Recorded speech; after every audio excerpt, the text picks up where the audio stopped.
I like your idea, Mike, that we ought to, everybody before they take their seat in the halls of Congress ought to pass an exam on the history of the United States and on the Constitution of the United States administered by David Barton and wall builders.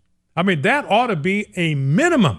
I mean, the minimum thing that we ought to expect is that the people who are going to be making decisions on our behalf, passing laws, would at least have an understanding of American history and of the Constitution. If they did, you'd never have something like this foul up down at Johnson Space Center.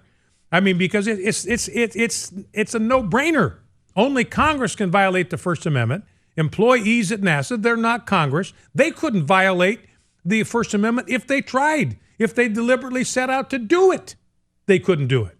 And this is prohibiting the free exercise of religion. They're telling these people, no, you can't say the name of Jesus, prohibiting the free exercise of religion, abridging their freedom of speech. That is the very thing the First Amendment says the federal government is prohibited from doing. It can't do it.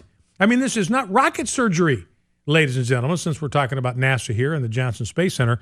So I think Mike's suggestion is good. Let's see to it that every congressman has to pass a test on the history of the United States and the Constitution administered by our good friends at Wall Builders. All right, Mike, great suggestion.